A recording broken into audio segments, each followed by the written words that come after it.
कोचर साहब के पास चलेंगे। कोचर सर, ये थाईलैंड के कार्गो जहाज को जो निशाना बनाया गया है, उसे आप कैसे देख रहे हैं? ईरान तो पूरी तरह से उस होर्मुज स्ट्रेट के महत्व को पूरी तरह से भुनाने की कोशिश कर रहा है, वो इसे एक हथियार के रूप में इस्तेमाल कर रहा है। धन्यवाद वैभव, कोई शक नहीं है।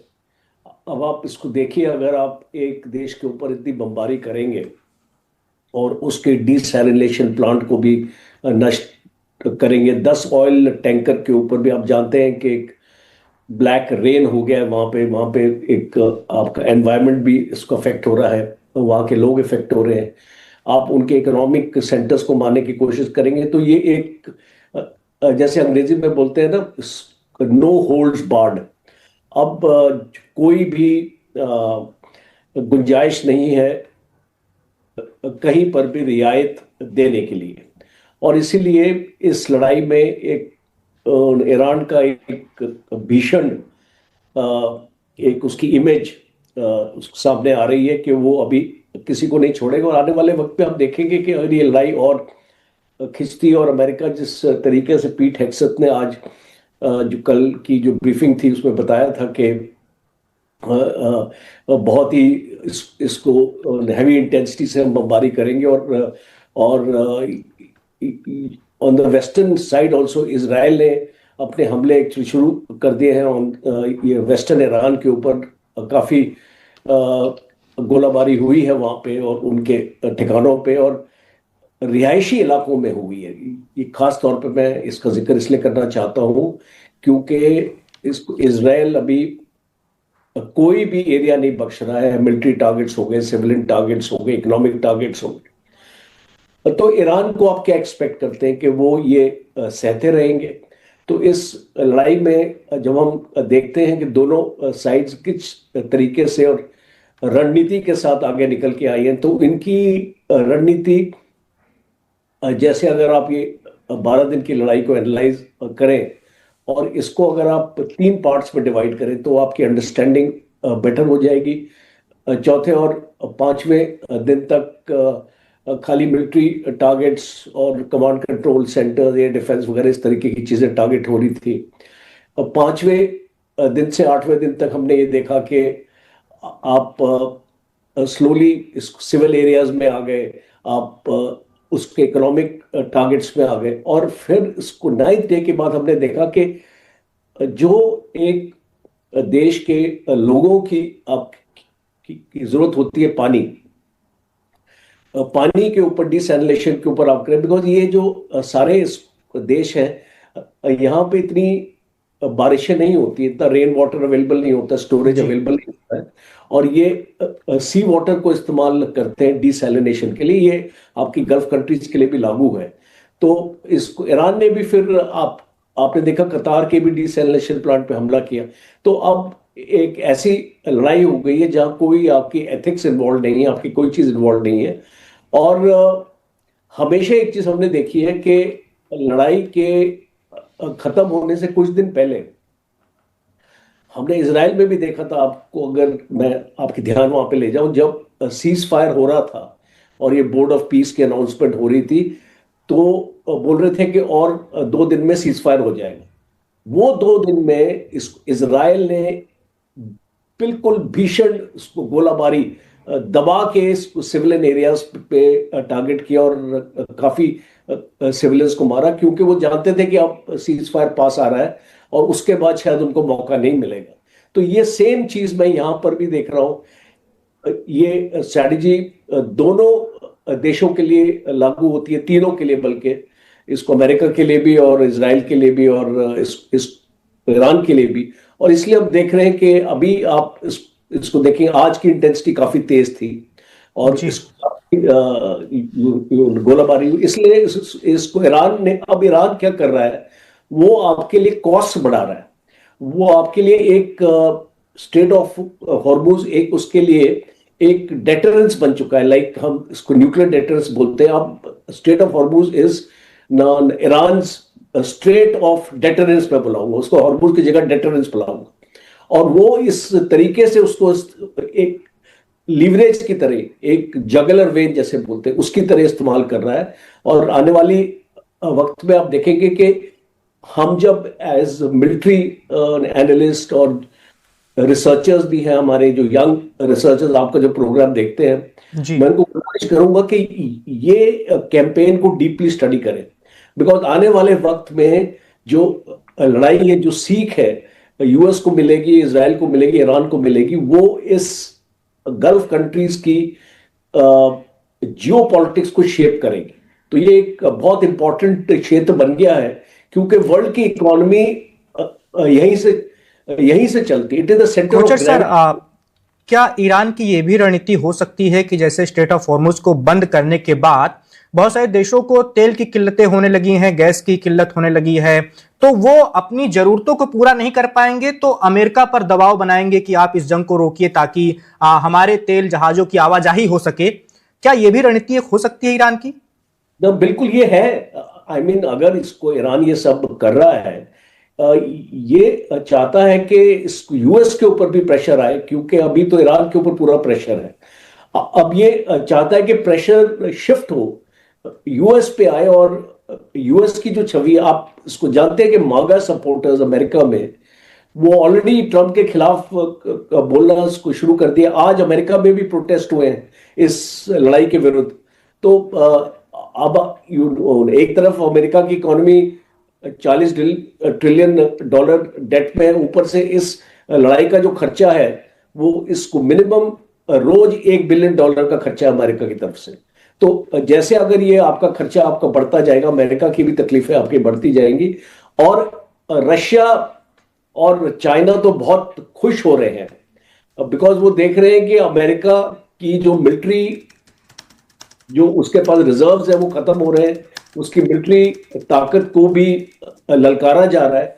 और इस लड़ाई में वो ओवर्टली, और ये मैं स्टेटमेंट आपके चैनल पे दे रहा हूं, ओवर्टली जुड़े हुए हैं ईरान के साथ। हर एक टाइप की help, intelligence, surveillance and reconnaissance, ISR मैं बोलता हूं उसको, पूरी आईएसआर हेल्प आपको रशिया से मिल रही है। और इसीलिए इसको ईरान को पता चल रहा है कि कौन से टारगेट्स के ऊपर उसने अपनी मिसाइल डालनी है, अपने ड्रोन्स डालने। बिल्कुल। देवनाथ सर के पास चलते हैं। देवनाथ सर तेहरान विश्वविद्यालय के एक प्रोफेसर हैं। उन्होंने एक बड़ा दावा किया है, उसके बारे में आपको बता देते हैं, अपने दर्शकों को भी बता देते हैं, उसके बाद इस सवाल को आप जवाब लेंगे। उनका कहना है कि हो सकता है कि आने वाले कई महीनों के लिए हॉर्मुज स्ट्रेट बंद रहे। उनका कहना है कि ईरान को इस जंग से अरबों डॉलर का नुकसान हुआ है और वो जब तक अपने नुकसान की भरपाई नहीं कर लेगा, और भरपाई कैसे करेगा, वो अमेरिका, इजराइल और उनके सहयोगी देशों से करेगा, तब तक वो इसे बंद रखेगा, दूसरे देशों का भी वो नुकसान करवाता रहेगा। आप इसे कैसे देख रहे हैं बयान को? वैभव जी, एकदम सही आकलन है प्रोफेसर साहब का। हम देख रहे हैं कि पहला चरण इस युद्ध का ऑलरेडी कंप्लीट होने वाला है, जिसमें ईरान ने जितने रॉकेट मिसाइल फायर करने थे इजराइल पर मार दिए, और अब इजराइल पर और मिसाइल बचे नहीं है ईरान के पास। 2000 किलोमीटर रेंज वाले जो मिसाइलें थी ईरान के पास खत्म हो गई हैं। ये तो सवाल पहला मैं चरण आपसे खत्म पूछने हो वाला था कि ईरान कितने दिनों तक टिक पाएगा आगे बातचीत में, आप अभी बता दीजिए। असल में मैं आप ही के सवाल के जवाब में आ रहा था। जी जी। तो अब हम देख सकते हैं कि अगला चरण इस युद्ध का चालू हो गया है, जिसमें ईरान सिर्फ गल्फ कंट्रीज पर मिसाइलें दाग सकता है, यानी छोटी वाली मिसाइलें दाग सकता है जिनका रेंज कम होता है।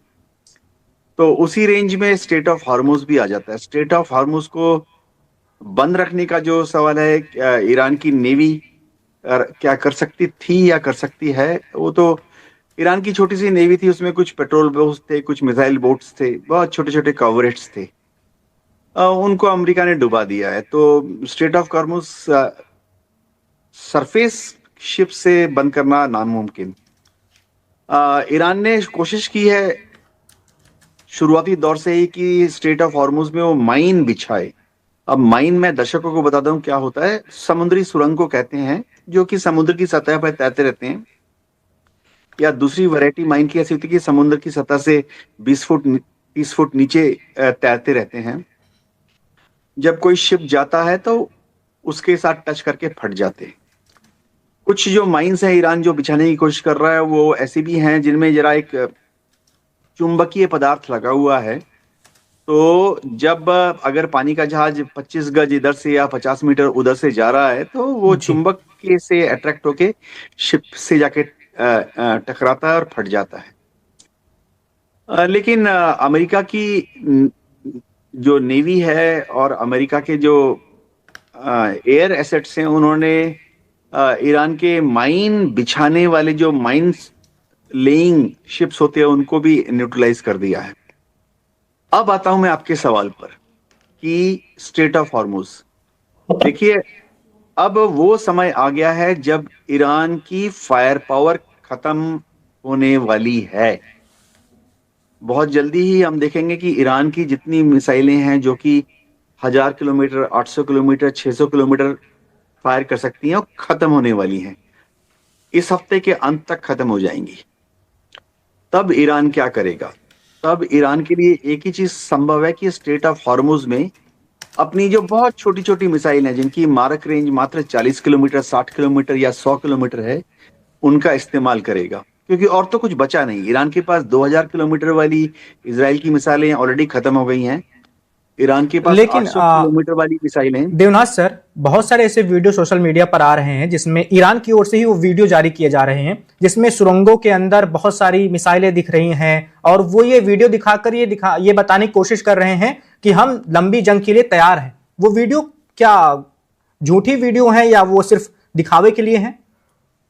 वैभव जी, अगर आप वीडियो का एनालाइज करें, उनमें से ज्यादातर जो हैं वो या तो यूएवी है या ड्रोन है, या छोटी रेंज के जैसे हम बोलते हैं एसआरबीएम मिसाइलें हैं। उनमें से कोई भी आपको इंटरमीडिएट रेंज यानी 2000 किलोमीटर वाली नहीं दिखेंगी। इक्का दुक्का फायरिंग होती रहेगी इसराइल के ऊपर, लेकिन जो हम देखते थे कि एक दिन में इसराइल के ऊपर 100 मिसाइलें दागी गई या 50 मिसाइलें दागी गई, वो खत्म हो गया। अब इनके पास 2000 किलोमीटर वाली मिसाइलें बची नहीं है। आकलन ये है कि शायद कुछ दर्जन ही बचे हैं, तो कभी कभार 2 या 4 फायर कर देगा, उससे इसराइल को कुछ फर्क नहीं पड़ता है। अब स्ट्रेट हॉर्मुज की बात कर रहे थे। ईरान ने क्या किया है कि अपनी जो बहुत छोटी रेंज वाली मिसाइलें, बिकॉज अभी उनके पास वही बची हैं जो आप सुरंग में फोटो देख रहे हैं ना जी, किसी भी मिलिट्री एक्सपर्ट को दिखाएंगे, वो सब ऐसी वाली छोटी छोटी मिसाइलें हैं जिनका रेंज 60 किलोमीटर, 100 किलोमीटर या 140 किलोमीटर होता है। बहुत छोटी रेंज है। तो इनको उसने ऑलरेडी जैसे बंदर अब्बास है उसके उत्तर में डिप्लॉय करना शुरू कर दिया है। चबाहर पोर्ट है ईरान का, उसके उत्तर पश्चिम में डिप्लॉय करना शुरू कर दिया है। और वहां से, क्योंकि स्ट्रेट ऑफ हॉर्मुज महज 60 किलोमीटर या 100 किलोमीटर का इफेक्टिव रेंज की दरकार है, तो उसको इन मिसाइलों की मदद से अगर कोई दुश्मन यानी इजराइल, अमेरिका या अमेरिका के सहयोगी देश का शिप जा रहा है, वो उसको इंटरडिक्ट कर सकता है। ये जो लड़ाई है जिसमें कि स्ट्रेट ऑफ हॉर्मुज को वो लंबे समय तक बंद रखेगा, अब ये चालू हो गई है। ये अगला चरण है। तो जैसे हम फौज में इस्तेमाल करते हैं, फेज 1 खत्म हो गया है जिसमें वो इजराइल के ऊपर हमले कर रहा था। फेज 2 खत्म होने वाला है जिसमें वो खाड़ी देशों के ऊपर हमले कर रहा था। और फेज 3 अब चालू होने वाला है जिसमें ईरान की सारी मिसाइलें खत्म हो गई हैं, एक्सेप्ट बहुत जो छोटे रेंज वाली हैं, 100 किलोमीटर, 150 किलोमीटर की मिसाइलें, जिसको कि वो बंदर अब्बास और चबहार के उत्तर में डिप्लॉय कर चुका है। और वहां से वो स्ट्रेट ऑफ हॉर्मुज को इंटरडिक्ट करता रहेगा। ये कैपेबिलिटी ईरान के पास काफी लंबे तक हो सकती है, क्योंकि इस तरह की मिसाइलें अभी भी, इस तरह की रॉकेट्स और मिसाइलें अभी भी करीबन 600 उनके पास बाकी है। जी। तो अगले 2 महीने या 6 महीने तक स्ट्रेट ऑफ हॉर्मुज को बंद रखने की ईरान की क्षमता है। अब अमेरिकन इंटेलिजेंस की और उनकी सैटेलाइट इमेजरी का पूरा ध्यान यह है कि स्ट्रेट ऑफ हॉर्मुज को बंद करने के लिए उन्होंने ये शॉर्ट डिस्टेंस वाली मिसाइलें तैनात की हुई हैं। ये कहां पर हैं? अब इनको ढूंढना बड़ा मुश्किल होता है, क्योंकि ये मिसाइलें बहुत छोटी होती हैं, लंबाई में महज 8 फुट 12 फीट लंबी, और इनमें जो वॉर हेड होते हैं वो भी बहुत छोटे होते हैं। महज एक्सप्लोसिव कंटेंट महज 40 किलो 60 किलो होता है, क्योंकि